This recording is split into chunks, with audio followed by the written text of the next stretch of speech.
I am deeply honored to address you today in the spirit of shared commitment and determination. We gather here at this vital policy dialogue on upholding the FGM law to protect the girl child, underscoring the urgency of our cause, especially in the context of the current global call to end female genital mutilation and all forms of violence against women and girls. I welcome you all to this one-day policy dialogue on upholding the FGM law to protect the girl child. The purpose is to continue working closely with key partners in safeguarding the rights of children, particularly the girl child, through the effective implementation of the law, which is facing the threat of repeal by some religious leaders and National Assembly members. In response to this situation, Gamcotrap and partners are working to build on this momentum to serve as an immediate strategic response to the current situation to uphold the law. Chairperson, the law banning female genital mutilation stands as a beacon of hope, illuminating the path towards a future where every girl child can grow up free from the shadow of fear and pain. It represents not just legislation, but a pledge to safeguard the innocence and dream of our daughters. Upholding this law is our collective promise to the girl child, an affirmation that her rights are non-negotiable, her dignity inviolable, and her future limitless. This is the Gambia we envision. The health effects of FGM female genital mutilation include, but not limited to, the following. It has no health benefits for women and girls. These are the future or bearers of the future generation or the cream of society. There is loss of blood due to severe bleeding, and this is life-threatening. Postpartum hemorrhage is another impact of the health effects of female genital mutilation. Infections through contamination of the instruments that are used by the practitioners. Circumcises usually are catalysts to infection or contamination of the materials, which eventually lead to infection. Complications during childbirth with increased tendencies of newborn deaths. The above health risks of female genital mutilation and many others not mentioned have direct impacts on health and well-being of women and girls, thereby leading to low productivity and consequently impact negatively on the already stretched economy.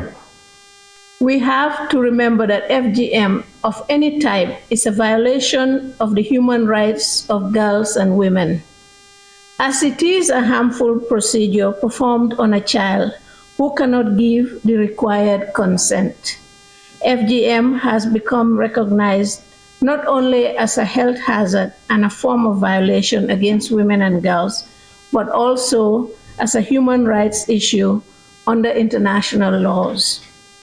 Efforts at the international level, particularly by the United Nations agencies and like-minded international NGOs, such as Equality Now, has placed FGM on women's and girls' health and human rights agenda. With the age of our new democracy, some quarters think or believe that existing laws have left us with the previous regime. No, the laws are still here, and we will stand with you to fight and keep them here for more than the 50% of the population, that is us, the women and our girls. Indeed, we are surprised that we need to engage in this struggle concerning our cultural and religious value systems. As a member of the international community and a responsible one, we are signatories to many conventions and protocols on this matter. Such international instruments include the Convention of the Rights of the Child, the Convention on the Elimination of All Forms of Discriminations Against Women, and the African Charter on Human Rights and People's Rights. Then how can we reverse a law for the protection of women and girls in our country? We are better than that, at least I want to believe so. I'm very glad to be present today representing the European Union at this timely and very important dialogue on upholding the FGM law to protect the girl child.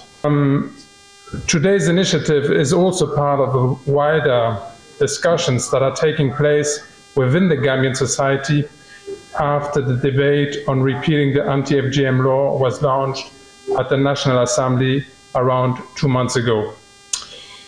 FGM is a complex issue at the intersection of health, well-being, cultural practices, religious beliefs for some, and last but not least, human and children's rights. The ban of FGM came as the result of a long struggle by Gambian activists, leaders, and citizens to put an end to a practice whose physical harmfulness is very well documented. The ban, which is enshrined in the Gambian law, is also, as it has been very rightly pointed out before me, reflecting the Gambia's legal commitments under several regional and international instruments, convention, protocol, charters. In 2012, as well, the UN General Assembly unanimously passed a resolution banning the practice of FGM, and the ban is also part of 2030's SDGs, as it was also recalled, the SDGs, the Sustainable Development Goals, to which we are all collectively committed. By banning FGM in 2015, the Gambia has not only advanced the girls' rights in the country, but also distinguished itself as a regional example, one of a country that promotes human rights and upholds the future of its most vulnerable members, who are the children, the girls. As a partner and as a friend of the Gambia, the European Union takes pride in sharing the same values of democracy and the respect for human rights. Accordingly, we do unambiguously commend the current anti-FGM law and hope that this national dialogue's outcome will be one of a consensus not to modify the current law. Regardless of the different views that can occur on certain issues, at the end of the day, what matters in this debate is indeed protecting the children. Young girls do not have a say when FGM are performed on their body. Yet, everyone must be old enough to have the free will to take any decision affecting his or her body irreversibly. Madam Chair, the overall prevalence of FGMC in this country, age 15 to 49, was 75%, which is slightly lower than the 76% as reported in the 2010 mix. However, according to the DHS 2020, the situation has improved to 72.6%. And if we all know that the prevalence further dropped according to the 2020 mix, which indicates that among ages 15 to 49 is 72%, 0 to 14 has dropped to 51%, while 0 to 4 is 25.1%. Madam Chair, distinguished guests, we all know that upholding the law on FGMC is very important. That's why the Minister of Gender, together with its partners, especially the consortium of CSOs working on FGMC and child marriage, have been working with communities on series of activities. Upholding the law is very important. That's why it's always important also for us to advocate and work closely with our National Assembly members for them to understand that FGMC has serious consequences on our people, on women and girls, and also the future generation of this country, because no development can take place when our women and girls are not healthy. Gamcotrap and its staff suffered a lot since 1984 up till now. And they did a marvelous job. It rocketed the Gambia to a higher and highs internationally, which pains me today that Gambia is about to lose.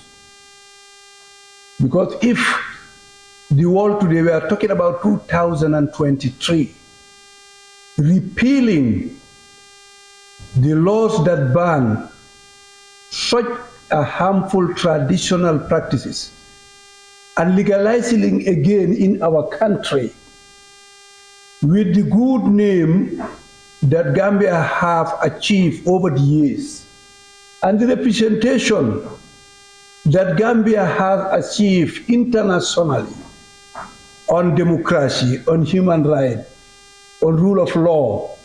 Today, we are about to lose it within a second just because some of us want to gain more votes whenever needed again.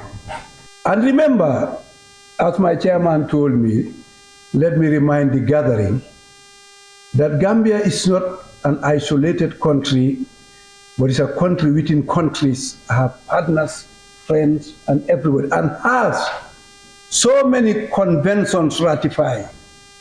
If that is the case, and Gambia is ready to open another panorama box, which we know where we start, but we don't know where it's going to end. If this law is repealed today in the name of FGM, tomorrow another box will be discussed on women should not be educated, especially Western education. This is just a start. And next step is child marriage must be legal. Gamcotrap has taken its position. And when Gamcotrap takes its position, is with Imam Babali. And I am not a least ignorant of Sharia law. I am not a least of ignorant of Islam. I am not a least who will ask anybody what is my religion. I know it to my fingertips, and I practice it, and I perform it. Any scholar trying to justify, really, maybe he has a motive that Baba doesn't know, and you don't know. And to end my speech, I will end by saying, there is no purification in Islam where you need to cut somebody's part for him to be purified. No. What purifies human being in Islam is water. Only water. You wash your body, you are clean. If situation you don't have water, you can use clean sand in Islam or things like tissue paper, which is soft, which will not harm you. If Islam is concerned not to harm you because of cleaning your body, much more taking a knife without anesthesia, without anything, and cut somebody's part, a sensible part that the girl can remain for life. Then I'm just saying National Human Rights Commission is with Gamcotrap here and there and hereafter. Wherever they are, as far as this issue is concerned, we are with you, we are working with you, and we give you our full support. And we believe executives also will give us the support we deserve, because it's the betterment of the country, it's the betterment of our girl child, who are, we call them future leaders, but they are already leaders. Diam la jamal le diam da jang. Barjang adiamo mani nasia. Min nyanda drong. Wala nyanda kake. Kumo min fota. Loi nyana karoto. Miliafo. Manyane dankula. Yalo mpalaso ni ba nyinina. Anyinin anin tonyaka. Wolang siloti. Barkada palaso nyinin silala. Kuriye modo tora. Jos loi min belari. abe mulle tanga kam pour ka jara kende ak kurela jara kende ay soto so ni do koy bala naw luwa ñine la imala fo mo la ñaato tala imala fi la jara kende ala ila wulula la toro fana ibela fi ngol la kado mo kuldi mi alon ko anin silo manda nka fo mo le wati o wati Gamcotrap ila taman sero dinni ngolem abe kumbo kan aka mun kumbo aka fenne kumbo yo skule be te kangala atani bonni no la afon kan so wado nin luwa nata pour ka bonni wokal malla mo nyanda ka balan wala nta simen fo no ngan simbal mel me bandala si wol dandala asatu ma fo abe do ko la fa da ka ke dimba atiyole akake musidi ndingole men be jido da ka ntenga timuto kele sanji tambe timutola mbani ngamano yala nte alale man sabaya to ni man kasaro so ntente de alale yoke ani duwa bari nyum fana mbirundun ta kon fombe bi men kono nteni meni ba kono atata fo mo tanni fe ngamano bari ne kuma kambe fe o fe mbulu o be ngro landa atata fo sanji wo to mbiye jay lam biye tendo la lafo aisatu yako ntol bano mo bim bano masama atifa aisatu yalon ko nta satambano mo birin nu fombe bino adun sama le tambila adu meni bente no mafana wol bente no mal kar nakka le lota fulado ngama non ko adu wol bente no mal bali konton na bake kuwo duniya kono ni ayatara ko a funtita dindiŋol la karola doron kulo me yalan ko a ñanta kala mobe la dunole te kaje ko aybo dindiŋol la karola men keda la ñi ñakato tala kola kulo me yalan ko a ñanta kabo adabe bolale fanan because ni aje ngawo fo musol la ñakato ta aketa kuleti me yalan ko abe larin dulal le kam me yalan ko dalila te wolto rinteli mama ñoli be ñul musul moy sunnoto musol la ñin sunnata ta kala abe tiñaro menke kan ima lonne bar ni ya lon ko ate kala la no ko musol la karola amanyi nya freng komin chief ya fo ñamen abola ñakato ta na diamo bebe musol la karola andum ngal simbalal sali hakiloto de mel yalan ko alquran o takijin kuwolela a ñanta kantala de mañana kamura kande dibitol mi yalan koy kañin kuwole kuwer ntabu ko la karola ma baake mo dantane baaka ila kun ila intereso gay bala bari jamala intereso menti mbole normal bar asikeno mel ba fo kane maaje membe keri wolatine bari ya ni yaaje ko ngaaje nyame be kuma dole mira la mente wote. This law was in effect since before independence in 1964. Part 12 of the Criminal Code of the Gambia is still in effect and is still active. And this is talking about exposing children to danger. And what it says is that any person who is above the age of 16, even if you are 17, you are a child. But if you are above the age of 16 years and you expose another person or another child under the age of 16 years to any harmful practice, suffering or injury to any part of the organ of the body, you commit an offense. This law is in practice, but it depends on the comprehension, one, and two, the application of this law. This is a general provision. It is not limited to women and children. It applies to everyone, including male and female.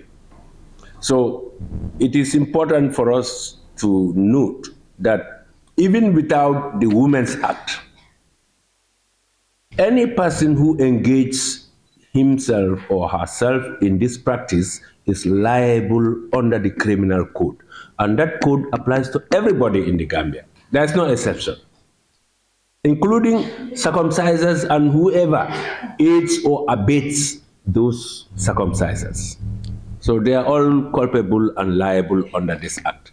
The problem is the implementation, like I said. Since 2015 to now, it's 8 years, this law has been passed in the National Assembly of the Gambia, but has it ever been implemented? Only once. And that once was by thanks to Gamcotrap. I was involved in the process that led to the successful prosecution of some circumcisers in the Central River region. And that has also caused a lot of upheavals, a lot of social comments, a lot of criticism from some, I would say, some religious leaders, not all.